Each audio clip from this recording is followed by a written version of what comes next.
Hello everyone. So today we are going to discuss chapter number 12, that is sound.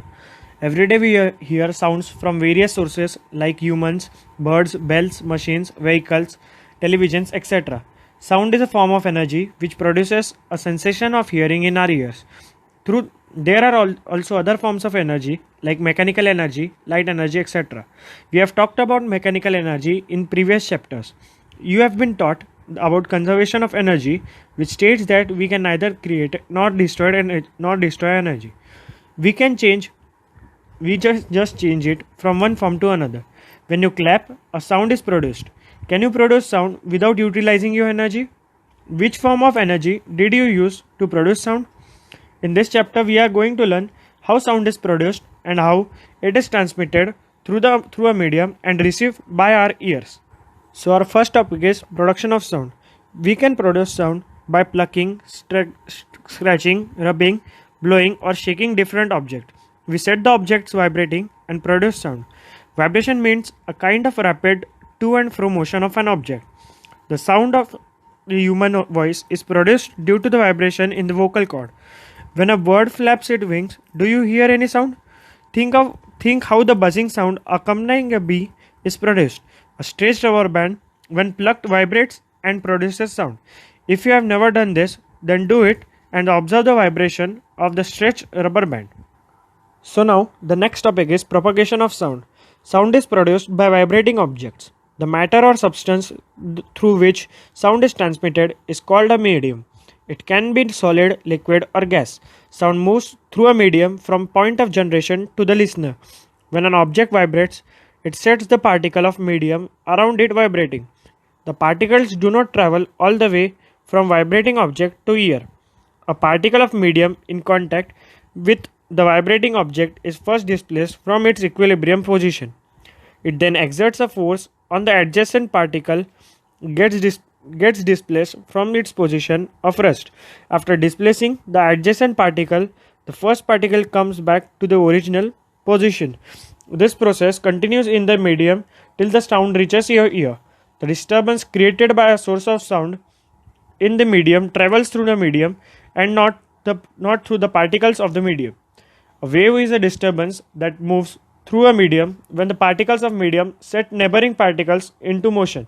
They in turn produce similar motion in others. The particles of medium do not move forward themselves, but the disturbance is carried out forward. This is what happens during propagation of sound in medium. Hence, sound can be visualized as wave. Sound waves are characterized by motion of particles in the medium and are called mechanical waves. Air is the most common medium through which sound travels. When a vibrating object moves forward, it pushes and compresses the air in front of it, creating a region of high compression. This region is called compression. This compression starts to move away from the objects, moves backwards. When the vibrating object moves backwards, it creates a region of low pressure called refraction. As the move as the object moves back and forth rapidly, a series of compression and rarefactions are created in the air. These make the sound wave that propagates through the medium. Compression is the region of high pressure and rarefaction is the region of low pressure. Pressure is related to the number of particles of a medium in a given volume. More density of particles in the medium gives more pressure and vice versa. Thus, propagation of sound can be visualized on propagation of density variations or pressure variations in the medium. Sound needs a medium to travel. Sound is a mechanical wave and needs a material medium like air, water, steel, etc. for its propagation. It cannot travel through vacuum, which can be demonstrated by an experiment. That is, take an electric bell and an all airtight glass bell jar. The electric bell is suspended inside the airtight bell jar. The bell jar is connected to a vacuum pump. If you press the switch, you will be able to hear the bell. Now start the vacuum pump. When the air is in the jar is pumped out gradually, the sound becomes fainter, although the same current is passing through the bell. After some time, when less air is left, the bell jar you will hear is very feeble sound. What will happen if the air is removed completely? Will you be still able to sound the bell? This is the question which would be put forward. So the next topic is sound waves are longitudinal waves. The regions where the coils become more closer are called compressions, and the region where coil become are further apart are called rarefaction. As we already know, sound propagates in a medium as a series of compressions and rarefactions. Now we can compare the propagation of disturbance in a slinky with sound propagation in the medium.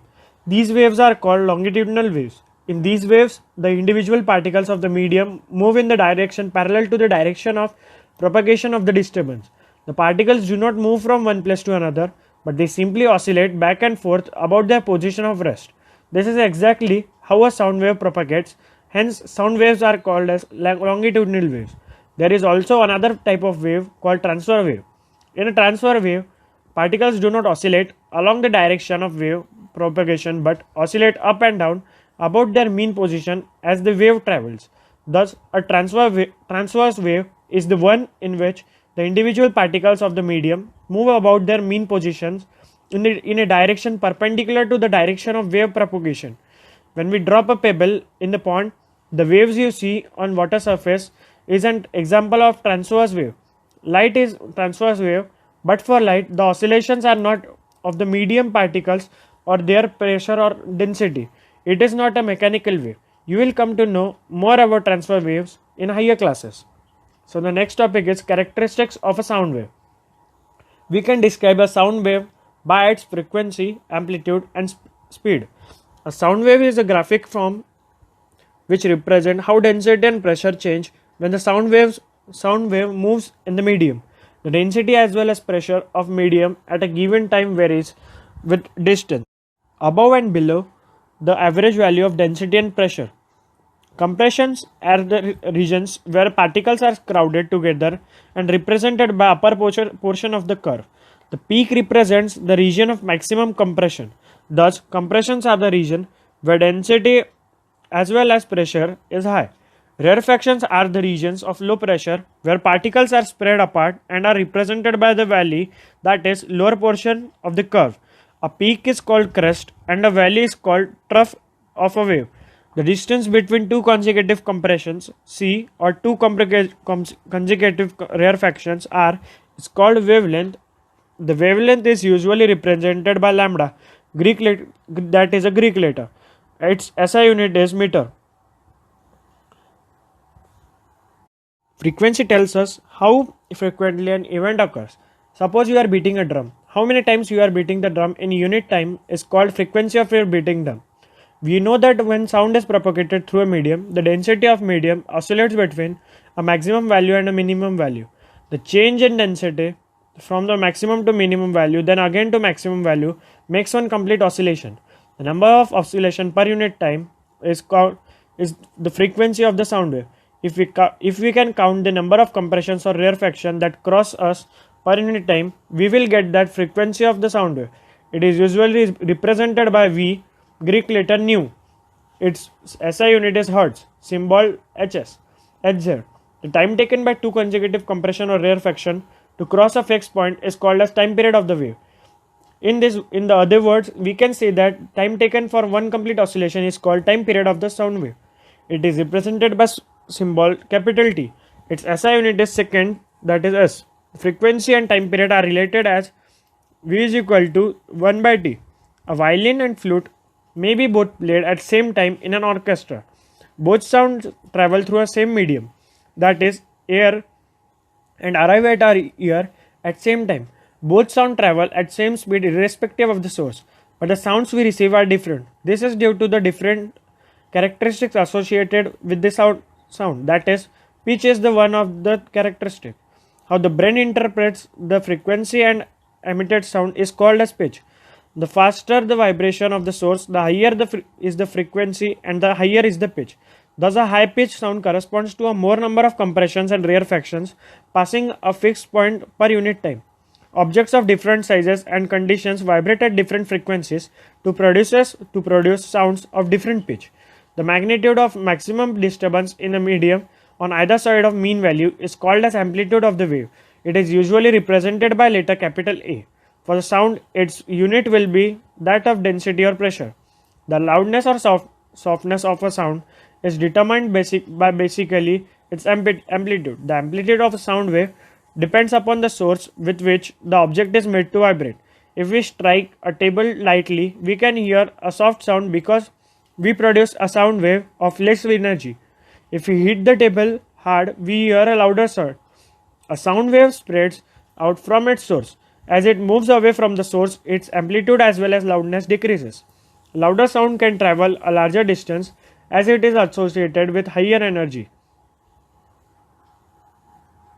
The quality or timbre of sound is that characteristic which enables us to distinguish one sound from another having the same pitch and loudness.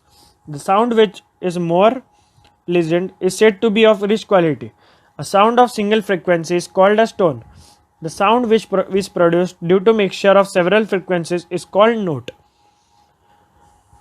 And the note and is pleasant to listen. Noise is unpleasant to hear. Music is pleasant to hear and is of rich quality. The speed of sound is defined as distance which a point of wave such as compression or rarefaction travels per unit time. We know that speed v is equal to distance by time, that is equal to u is equal to lambda by t. Here lambda is wavelength of second wave. It is distance travelled by sound in one period of time. Thus, we can write speed is equal to wavelength into frequency. The speed of sound remains almost the same for all frequencies in a given minute under the same physical conditions. Now let us solve an example. A sound wave has frequency of 2 kHz and wavelength 35 cm. How long it will take to travel 1.5 km? We have been given that frequency is equal to 2 kHz, that is 2000 Hz. Wavelength lambda is equal to 0.35 meter. So we know that speed is equal to wavelength into frequency, that is 0.35 into 2000, that is 700 meter per second. So time taken by the wave to travel distance d of 1.5 km is t is equal to d by v, that is 1.5 into 1000 meter upon 700, that is 15 by 7 seconds, that is 2.1 seconds. Thus sound will take 2.1 seconds to travel a distance of 1.5 km. The amount of sound energy passing each second through the unit area is called intensity of sound. We sometimes use the terms loudness and intensity interchangeably, but they are not same. Loudness is a measure of response of the ear to sound. Even when two sounds are of equal intensity, we may hear one as louder and the other simply because our ear detects it better. So the next topic is speed of sound in different media. Sound propagates through a medium at a finite speed. The sound of thunder is heard a little later than flash of light is seen. So we can make out the sound travels with the speed which is much less than that of speed of light. The speed of sound depends on the properties of medium through which it travels. You will learn about this dependence in your higher classes. The speed of sound in a medium depends on temperature of the medium. The speed of sound decreases when we go from solid to gaseous state. In any medium we increase the temperature, the speed of sound increases. For example, the speed of sound in air is 331 meter per second at 0 degrees Celsius and 344 meter per second at 22 degrees Celsius. The speed of sound at a particular temperature in various media are different. So the next topic is reflection of sound. Sound bounces off a solid or a liquid like a rubber ball bounces off a wall. Like light, sound gets reflected at surface of solid or liquid and follows same laws of reflection as you have studied in earlier classes. The directions in which the sound is incident and is reflected make equal angles with the normal to the reflecting surface at the point of incidence, and the three are in same place. An obstacle of large size which may be polished or rough is needed for the reflection of sound waves. Next topic is echo. If we shout or clap near a suitable reflecting object such as tall building or a mountain, we will hear the same sound again a little later. This sound which we hear is called as an echo. The sensation of sound persists in our brain for about 0.1 second. To hear the distance echo, the time interval between original sound and reflected sound must be at least 0.1 second. If we take the speed of sound to be 344 meter per second at a given temperature, say 22 degrees Celsius in a year, the sound must go to the obstacle and reach the ear of the listener on the reflection after 0.1 seconds.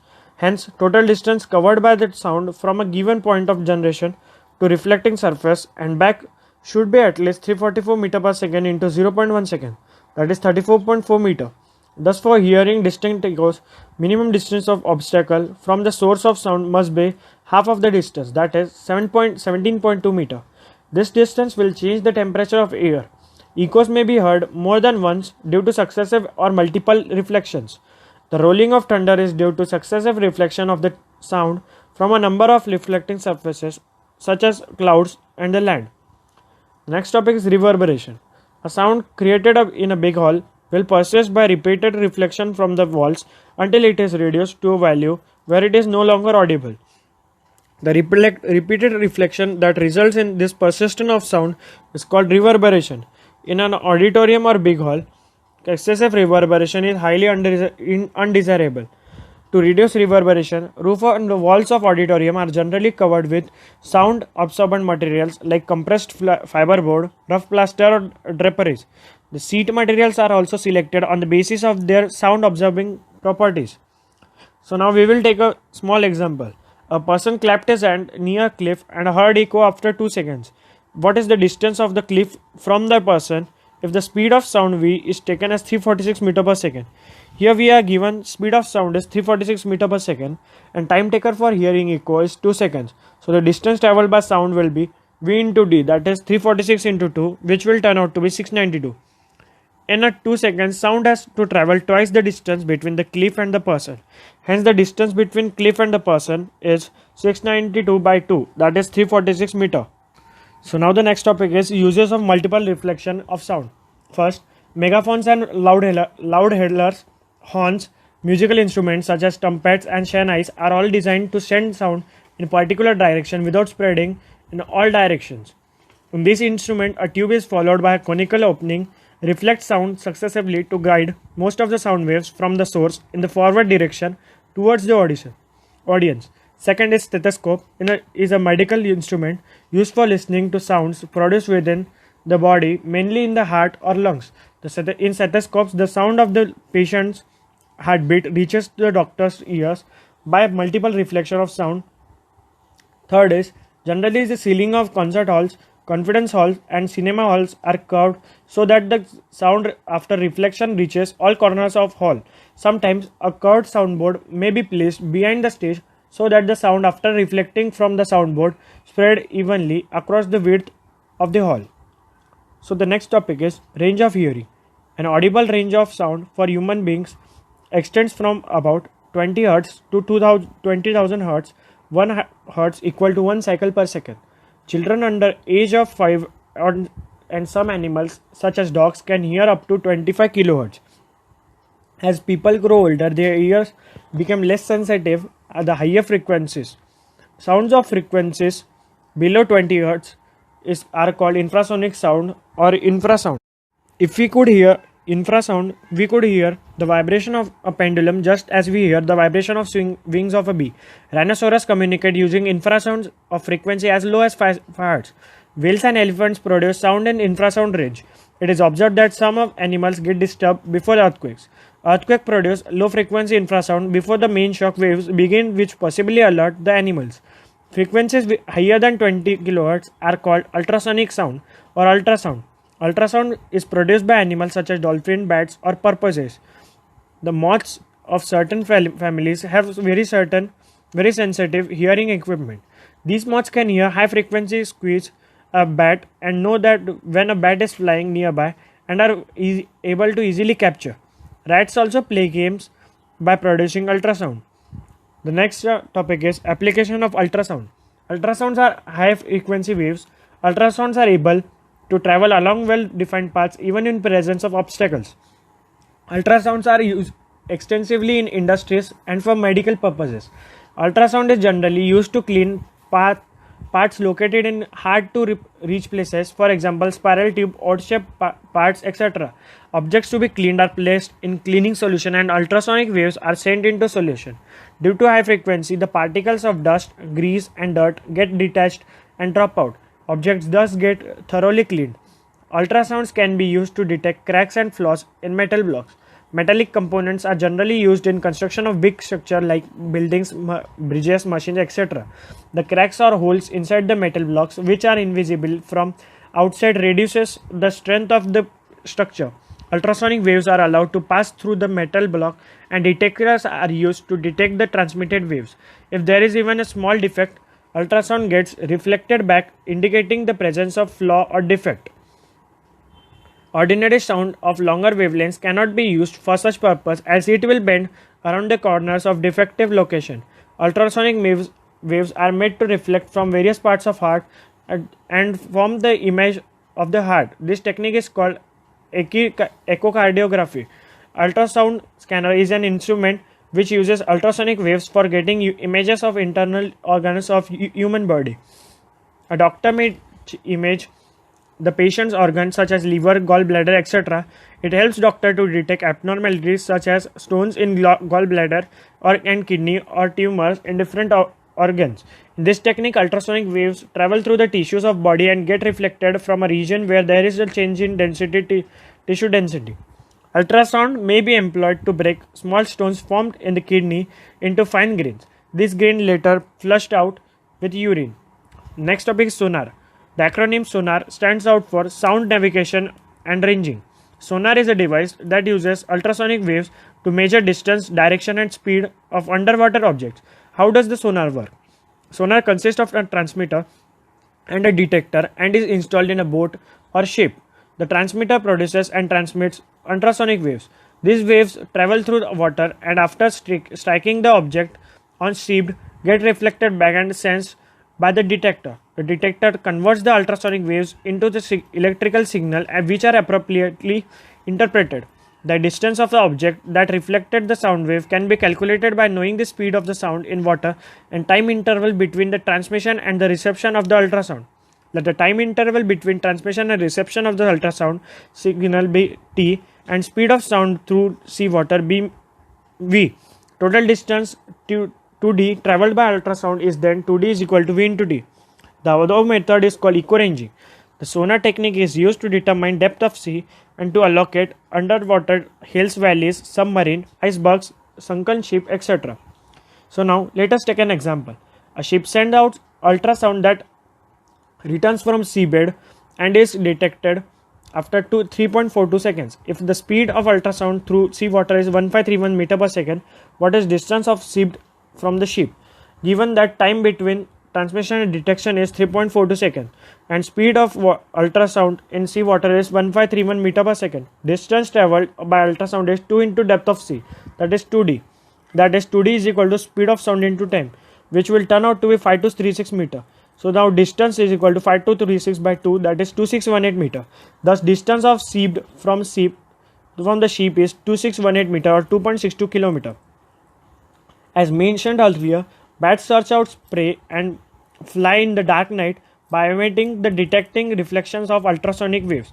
The high-pitched and ultrasonic cues of bat are reflected from the obstacles of prey and return to bat's ear. Nature of reflection tells the bat where the obstacle or prey is and what it is like. Porpoises also use ultrasound for navigation and location of food in dark. So now the next topic is structure of human ear. How do we hear? We are able to hear with the help of an extremely sensitive device called ear. It allows us to convert pressure variations in air with audible frequencies into electric signals that travel to brain via the auditory nerve. The outer ear is called pinna. It collects the sound from surroundings. The collected sound passes through the auditory canal. At the end of the auditory canal, there is a thin membrane called eardrum or tympanic membrane. When a compression of the medium reaches the eardrum, the pressure on outside of the membrane increases and forces the eardrum inward. Similarly, eardrum moves outward when a rarefaction reaches it. In this way, the eardrum vibrates. The vibrations are amplified several times by the three bones in the middle ear. The middle ear transmits the amplified pressure variations received from the sound wave to inner ear. In the inner ear, the pressure variations are turned into electrical signals by the cochleae. These electrical signals are sent to brain via auditory nerve and brain interprets them as sound. So here ends our chapter. So now we will see what we have learned up till now. Sound is produced due to vibration of different objects. Sound travels as a longitudinal wave through a material medium. Sound travels as successive compressions or rarefactions in medium. In sound propagation, it is the energy of sound that travels and not the particles of medium. Sound cannot travel in a vacuum. The change in density from one maximum value to a minimum value and again to maximum value makes one complete oscillation. The distance between the two consecutive compression or rarefactions is called wavelength, lambda.